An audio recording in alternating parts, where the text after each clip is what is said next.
Okay.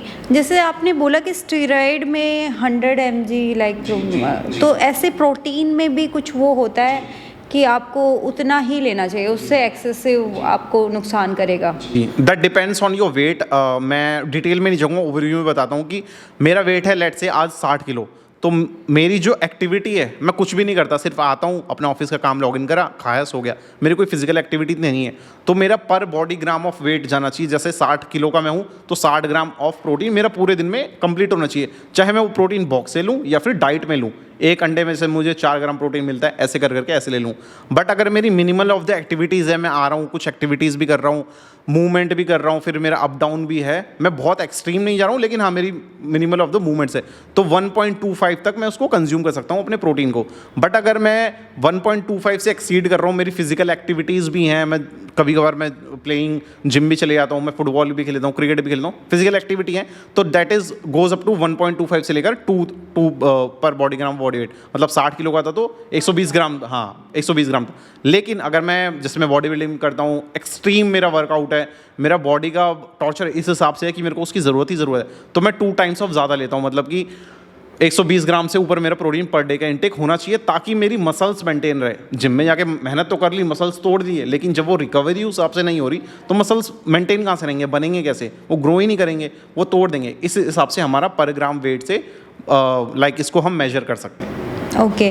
Wait से मुझे याद आया, जैसे कि जिम में इंजरी भी हो जाती है लोगों की, तो वो वेट जो लिफ्टिंग होती है वो किस तरह से? जी, बहुत बहुत देखा जा गया है, मैंने अपने सामने भी बहुत इंजरीज देखी है होती हुए।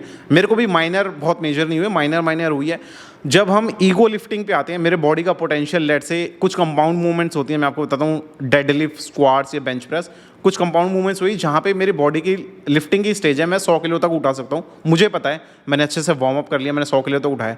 लेकिन आज मैं क्या करूँगा, मैं 110 किलो उठाऊंगा, मैं समवेयर प्री वर्कआउट पी रखा है, दिमाग कहीं और चल रहा है, मैं 110 किलो आज 120 हिट करूँगा, तो क्या होगा, मेरी बॉडी और बोन्स जवाब दे देंगी, भाई हमारा इसके ऊपर पोटेंशियल नहीं है उठाने का, आप क्यों उस पर लोड डाल रहे हो। लेकिन मैंने लोड डाल दिया तो मैं कहीं ना कहीं पुश करने की कोशिश करूँगा, या डेडलिफ्ट में पुल करने की, ज़बरदस्ती पुल करने की कोशिश करूँगा, तो बॉडी वहाँ पे शट डाउन मार देगी। आपने देखा बहुत लोग ब्लैकआउट भी हो जाते हैं वहाँ पे। ये मेजर केसेस हैं जो मैंने जिम में देखे होते हुए।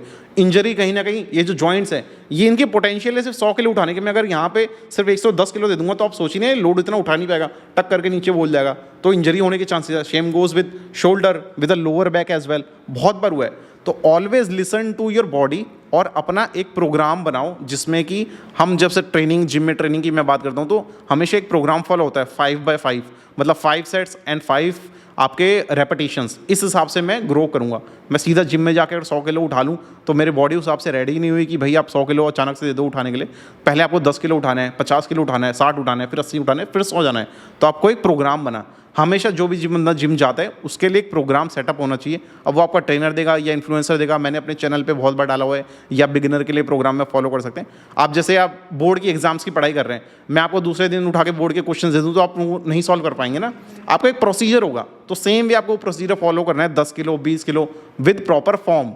फॉर्म एक ऐसी चीज़ होती है, टेक्निक्स आप टाइम के साथ सीखोगे, कोई भी आके आपको नहीं सिखा सकता, आप धीरे धीरे करके सीखोगे। मुझे आज 6 साल हो गए, तो मुझे पता है कि किस एक्सरसाइज में कितने रेपिटेशन के साथ, कितनी टेक्निक के साथ उसको परफेक्ट वे में करना है। That's how I train my clients. So वो चीज़ आपको सीखनी पड़ेगी विद द टाइम।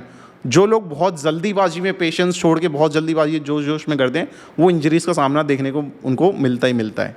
और अगर जैसे तुम हो शशांक, एक हफ्ता घूमने चले गए, एक्सरसाइज जिम नहीं किया, तो जब वापस जिम आते हो तो कहाँ से स्टार्ट करते हो? From the beginning. मैं हमेशा छोड़ देता हूँ, और घूमना फिरना बहुत ज़रूरी है।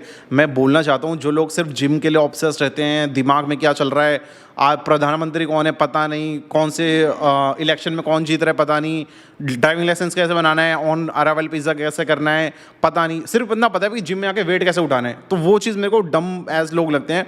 आप अपने आप को उससे आगे भी बढ़ाओ, अपनी लाइफ भी इंजॉय करो, घूमो फिरो, हर चीज़ करो, लेकिन फिटनेस को एक प्रायोरिटी दो, मेरा यही कहने का मतलब है। और जब आप आओ एक लंबे गैप के साथ, तो स्टार्ट फ्रॉम द जीरो, सीधा जाके 100 किलो, मैं आज अगर 100 किलो कर रहा हूँ, ऑब्वियसली बात है 10 दिन बाद जाऊँगा तो 100 किलो नहीं उठा पाऊंगा।